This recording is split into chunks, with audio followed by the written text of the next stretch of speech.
Vamos orar, agradecendo a Deus por mais um dia e entregando a vida do irmão Lucas, que vai estar trazendo a palavra nessa manhã. Grandioso Deus, eterno Pai, graças te damos, Senhor, por tudo que Tu és. Te agradecemos pelo ar que respiramos, Senhor. Te agradecemos por essa oportunidade de poder compartilhar da Tua palavra, Senhor. Te entrego agora, Senhor, o Lucas em Tuas mãos, Senhor. Que ele venha falar somente o que vem de Ti, Senhor. Que ele venha, Senhor, falar da maturidade que o Senhor quer para nós, Senhor. Que o Senhor quer que nós entendemos, Senhor, nesses tempos tão difíceis, ó Pai. Te agradecemos por tudo, Senhor. Perdoa os nossos pecados, porque nós não somos nada sem Ti, Deus. É assim que oramos, que te pedimos, em nome de Jesus. Amém, Deus. Bom dia, meus amigos. Bom dia, queridos. Quem nos acompanha pelas redes sociais, eu deixo aqui o meu bom dia e o meu desejo que todos tenham um ótimo dia, que todos tenham um dia de felicidade, que todos tenham um dia de aprendizado no Senhor. E eu fico muito feliz por ter essa oportunidade de abrir e ter a responsabilidade de dar o pontapé inicial na mensagem do Senhor, na mensagem gloriosa, na mensagem do Evangelho, que para mim é mais doce do que chocolate, é mais cheirosa do que qualquer perfume que o homem possa ter criado. E eu quero me concentrar nessas palavras doces para que nós possamos aprender, para que nós possamos crescer e para que nós possamos, acima de tudo, amadurecer, que é o nosso tema da juventude. E é como eu sempre falo, irmãos, parodiando o Galvão Bueno, falar é bom, mas falar de Jesus é muito melhor. E eu quero hoje falar sobre maturidade no nosso texto base, que é 1 Coríntios 13, verso 11. Eu vou abrir aqui as minhas escrituras e que nós possamos ser abençoados através da palavra do Senhor.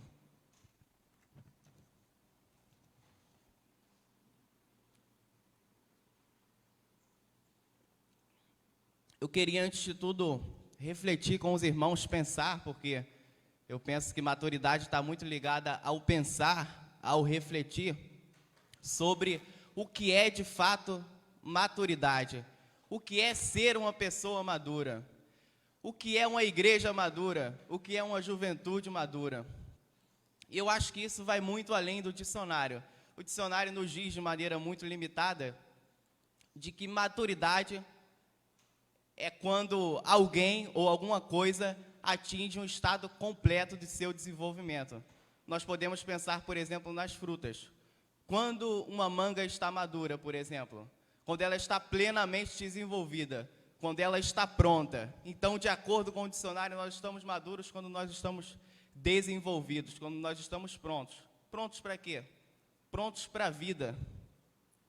Eu quero orar a Deus para que Ele nos dê capacitação espiritual, para que Ele nos dê paciência, para que Ele nos dê, acima de tudo, sabedoria, e para que nós saiamos daqui pessoas diferentes das quais entramos.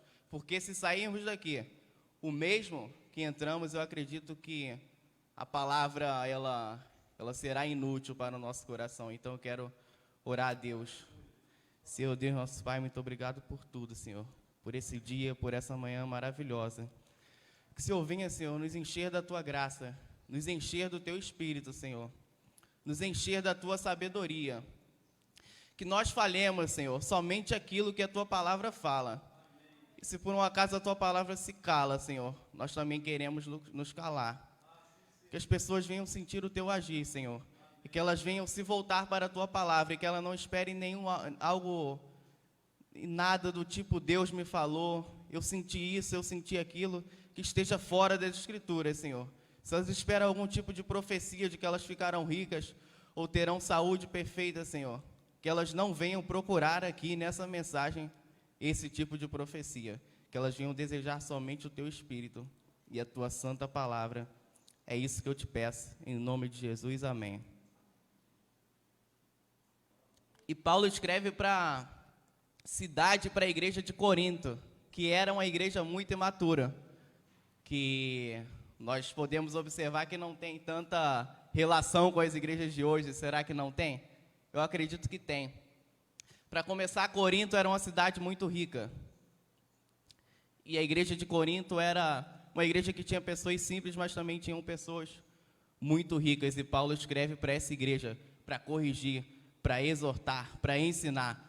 Paulo era um plantador de igreja, um missionário, então ele saía de cidade em cidade fundando igreja. Ele fundou a igreja de Corinto, e com a igreja de Corinto ele passou cerca de 1 ano e meio, irmãos. E depois disso ele saiu e deixou o ministério com outro. Depois Apolo veio, e ele diz que Apolo regou, Apolo cuidou da igreja, e depois de 1 ano e meio ele começou a receber cartas e receber relatos de irmãos que falavam: Paulo, pelo amor de Deus, volta porque a coisa aqui está feia. Volta porque não se tem união. Volta porque o evangelho da graça, o evangelho do amor, foi por muitos abandonado. Nós precisamos da sua ajuda, Paulo. E Paulo, para ajudar essa igreja, escreve essa carta. A cidade de Corinto tinha um templo gigantesco. Era o templo da deusa grega Afrodite, que é conhecida como sendo a deusa do amor, da beleza e da sexualidade. E lá era um excelente centro de prostituição. Os capitães que vinham das embarcações desciam lá gastavam todo o seu dinheiro e se prostituíam. E nós sabemos que o meio sempre corrompe o homem. O meio sempre acaba invadindo e adentrando o coração da igreja. Isso quando a igreja permite, quando a igreja não tem maturidade, quando a igreja não tem firmeza no evangelho. E hoje nós podemos fazer um paralelo entre a cidade de Corinto e a nossa igreja hoje. Como é que está a imoralidade? A imoralidade tem sido uma coisa que está sendo comum, está sendo aceita. A falta de espiritualidade, a falta de profundidade na palavra é muito comum. E Paulo escreve, ele fica triste porque diz para os coríntios, no capítulo 3, eu queria dar para vocês alimento sólido, coisa realmente verdadeira, firme, mas eu não pude. Vocês são imaturos, vocês são como crianças. Eu tive que dar o leitinho espiritual para vocês. E Paulo está insistindo ali, para que essa igreja amadureça, para que essa igreja cresça. Vejamos o que diz, então, o nosso texto base. Eu vou ler a parte A na minha versão e a parte B na versão que está ali, que diz assim: quando eu era menino, falava como menino, pensava como menino e raciocinava como menino. Agora que sou adulto, parei de agir como criança ou como menino. Nós observamos que Paulo aqui ele fala de 3 coisas: que ele pensava como um menino, ele falava como um menino e ele agia como um menino. E eu convido os irmãos hoje, nessa manhã, a refletir sobre essas 3 coisas. Portanto, o tema da mensagem que eu escolhi é juventude madura só com a Escritura. Porque eu acredito que uma juventude madura, uma igreja madura, não pode ser madura pelo seu próprio intelecto.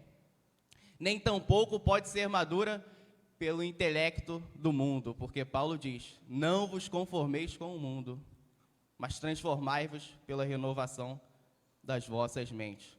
Então, o primeiro ponto que eu quero ressaltar é a maturidade no pensar. Paulo diz que pensava como menino. Quando ele se tornou adulto, ele passou a pensar como homem. Como nós temos pensado a nossa vida?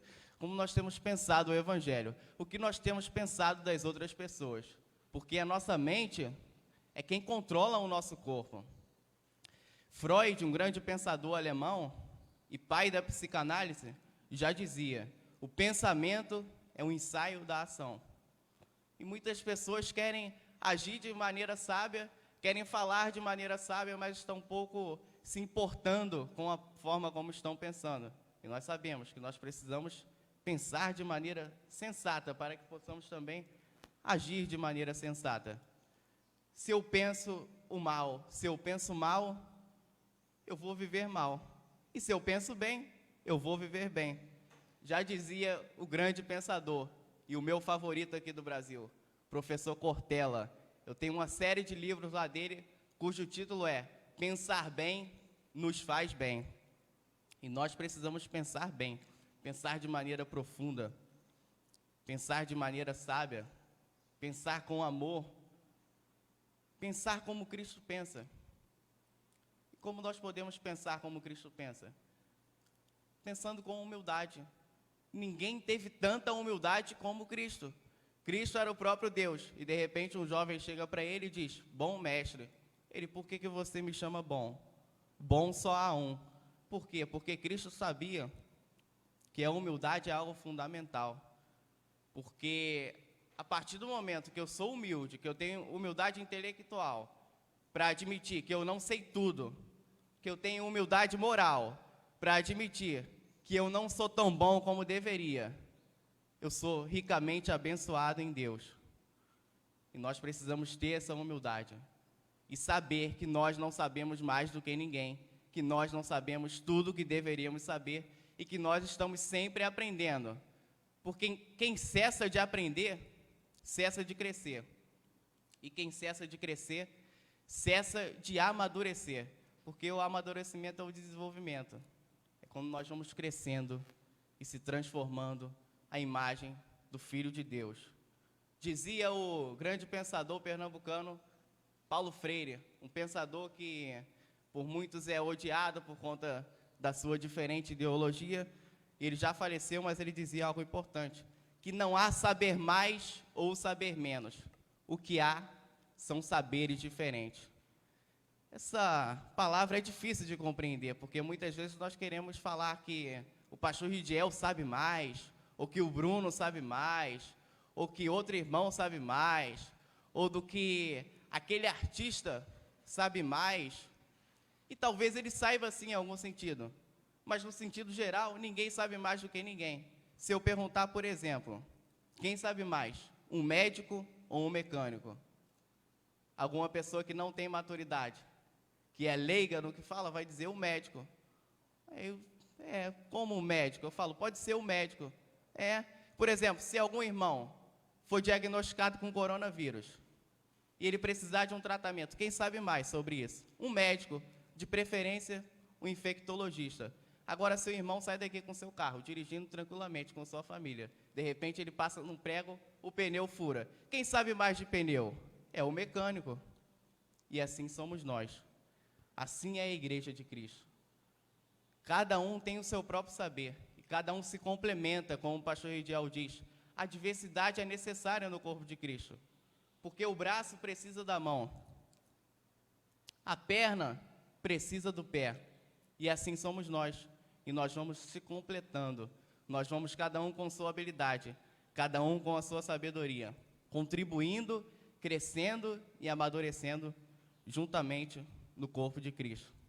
Algumas pesquisas mostram, e isso é assustador, que jovens nascidos depois de 1995 tendem a ser mais ansiosos, tendem a ser mais inseguros e, por consequência, tendem a ser mais imaturos. Será mesmo? Nós podemos refletir. Será que a geração de hoje, como os velhos dizem, como os mais antigos dizem, está realmente perdida? Será que esses jovens não têm maturidade? Eu vejo sim muita imaturidade, mas eu constato também no remanescente algum tipo de maturidade. E eu sei que eu conheço velhos de 70 anos que são meninos, e conheço jovens com menos de 30, exemplo do Bruno, exemplo do Lucas e de tantos outros, que já devem ter mais de 30, que são maduros, que têm maturidade, que têm sensatez, que têm o Evangelho de Cristo em seu coração, que vivem de maneira, como diz a palavra de Deus, vivem de acordo com a palavra. E o segundo ponto é a maturidade no falar. Já dizia o nosso mestre Jesus Cristo, Mateus 12, verso 34. A boca fala do que está cheio o coração. Minha avó sempre diz isso, e eu vou repetir. A boca fala do que está cheio o coração. Coração aqui tem um sentido especial. Nós podemos pensar que coração, ele é sentimento, e nós nos enganamos. Porque na cultura hebraica, coração era visto aquele lugar onde nós produzimos os nossos pensamentos, onde nós produzimos aquilo que pensamos. É muito além de emoção. Nós podemos entender isso, por exemplo, em Provérbios, capítulo 4, verso 23, que diz assim: sobre tudo o que se deve guardar, guarde o seu coração. E as traduções mais modernas e contemporâneas traduzem: sobre tudo o que se deve guardar, guarde os seus pensamentos, guarde a sua mente, Então, coração aqui tem um sentido de mente. E quando a nossa mente está cheia do que não presta, nós falamos o que não presta. Quando a nossa mente está cheia de coisa ruim, o nosso falar ele é amaldiçoador, ele não é abençoador. E quanto fere as palavras. E como que a imaturidade se revela nas palavras. Porque quando você fala, eu sei o que você pensa. Se você fica calado, eu tenho dúvidas, como dizia alguém. Se eu fico calado, as pessoas vão ter dúvidas se eu sou sábio ou tolo. Quando eu abro a boca, as pessoas vão saber o que eu sou. E nós vemos que... Vou contar uma história que semana passada eu fui ao médico, que eu estava correndo muito.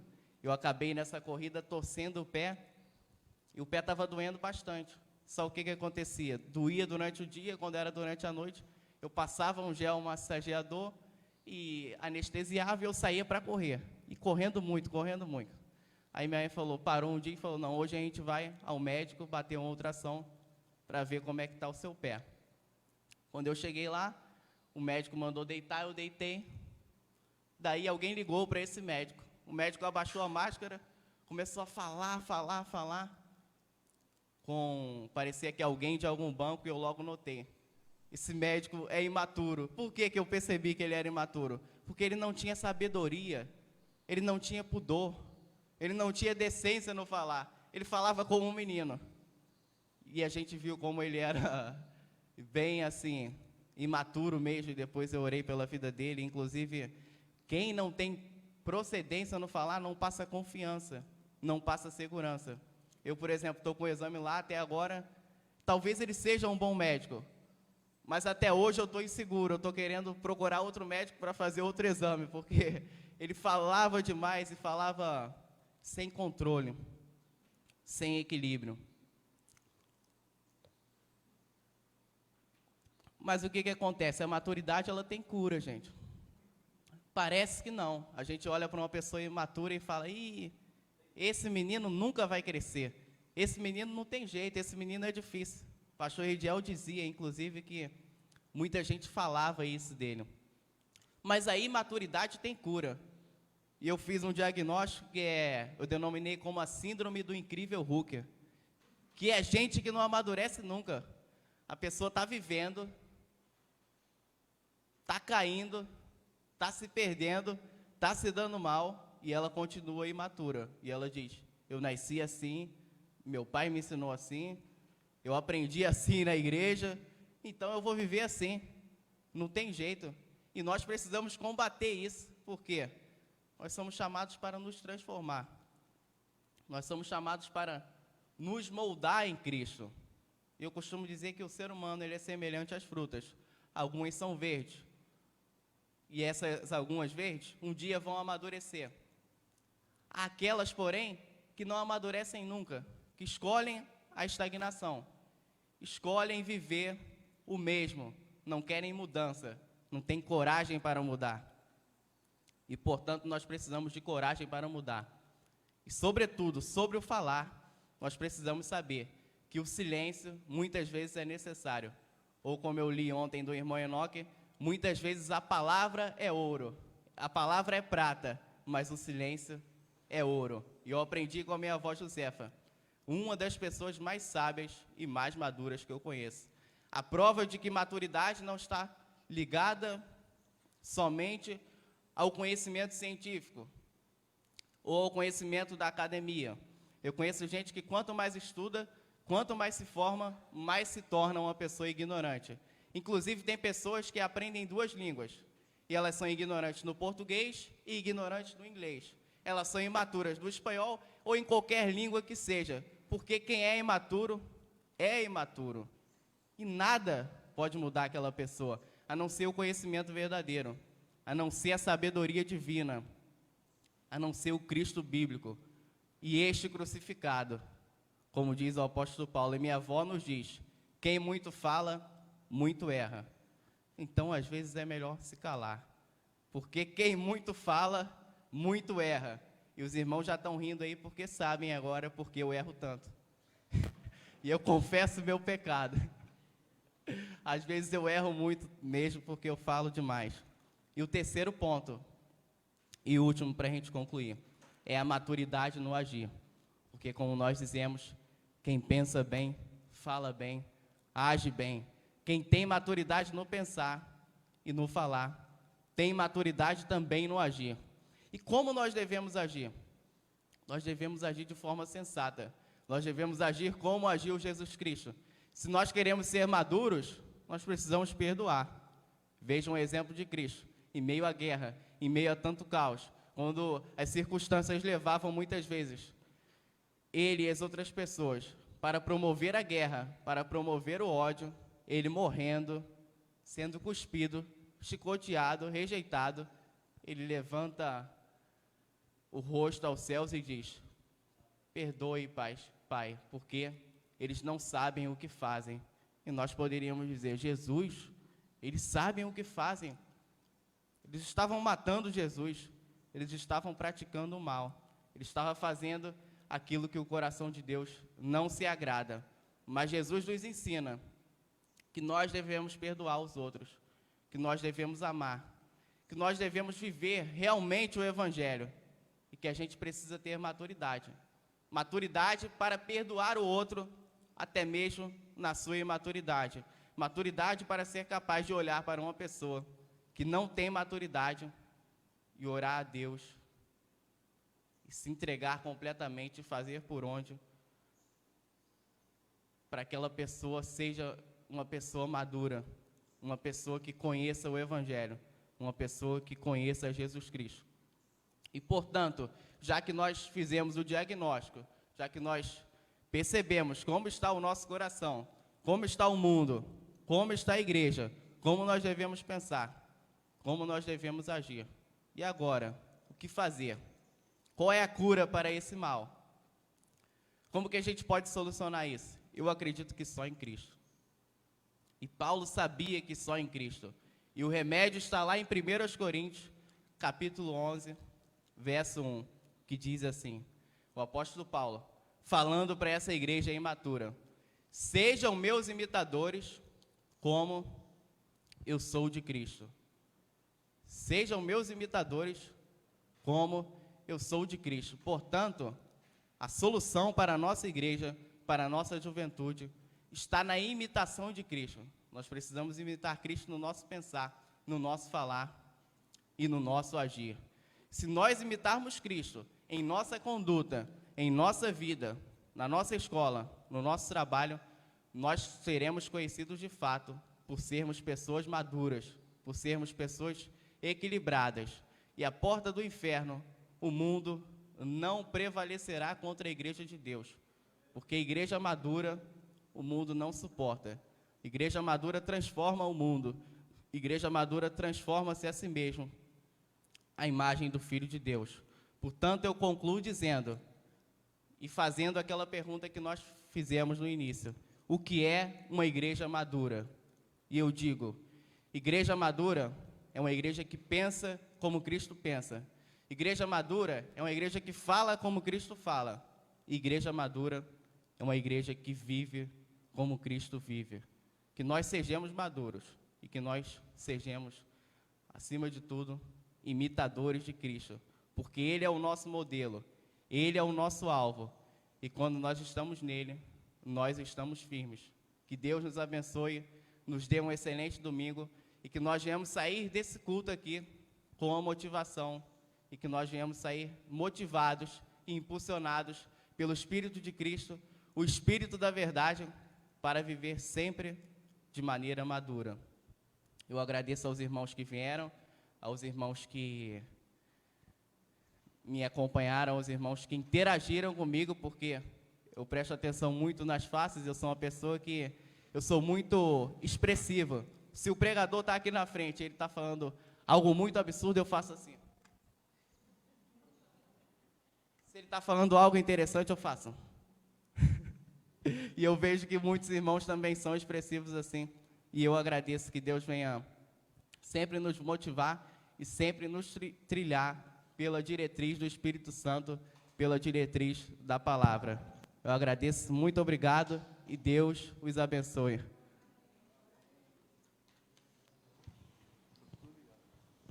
Vamos ficar de pé, irmãos?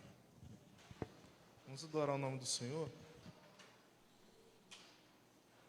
para a gente absorver e enxergar aquilo que Deus tem falado no nosso coração aqui através da palavra do nosso irmão Lucas, a gente tem que pedir para que Ele abra os olhos do nosso coração, para que te enxergue essa palavra com o coração e não somente com os olhos, não ouça somente com os ouvidos. Que a gente possa enxergar com o coração e absorver essa palavra, para que a gente possa amadurecer espiritualmente. Então vamos adorar o nome do Senhor.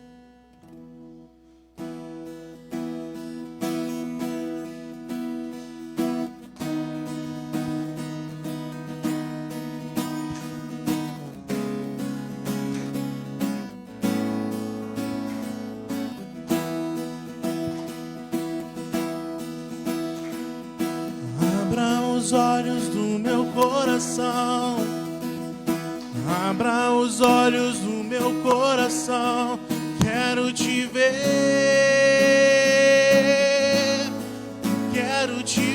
Senhor. Abra os olhos do meu coração, abra os olhos do meu coração, quero te ver,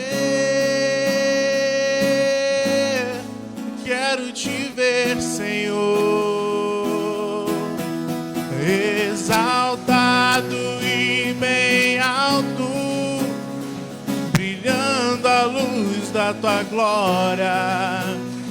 Derrama o teu amor e poder, pois tu és santo, santo, santo, exaltado e bem alto, brilhando a luz da tua glória. Derrama o teu amor e poder, pois tu és santo, santo, santo, santo, santo, santo, santo, santo, santo, santo, santo, santo, quero te ver. Santo, santo, santo, santo, santo, santo, santo, santo, santo, quero te ver. Exaltado e bem alto, brilhando a luz da tua glória. Derrama o teu amor e poder, pois tu és santo, santo, santo, santo, santo.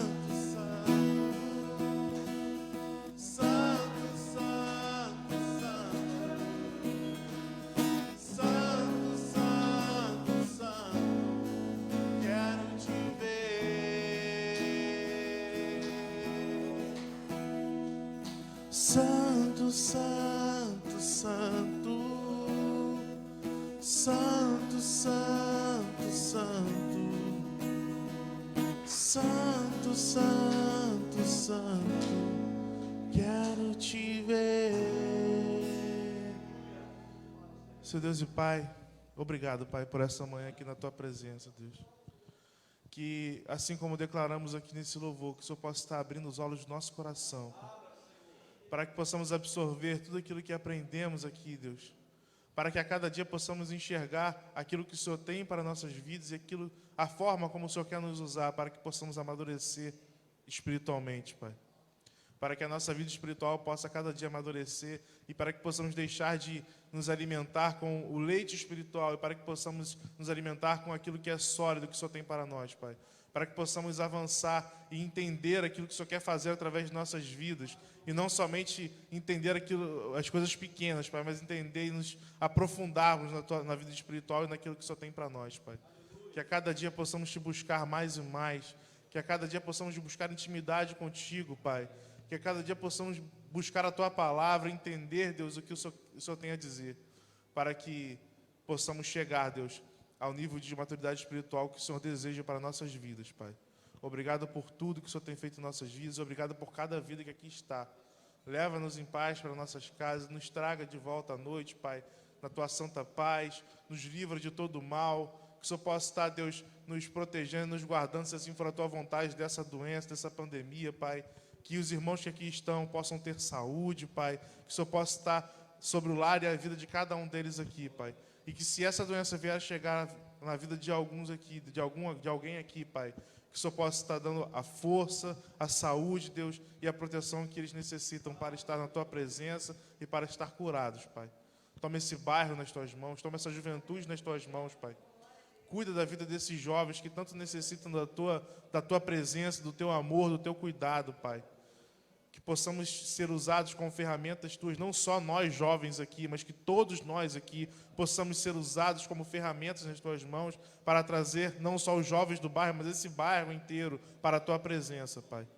Obrigado por tudo aquilo que o Senhor já tem nos dado e tem misericórdia de nossas vidas, porque não merecemos nada, Pai, do que o Senhor tem nos dado.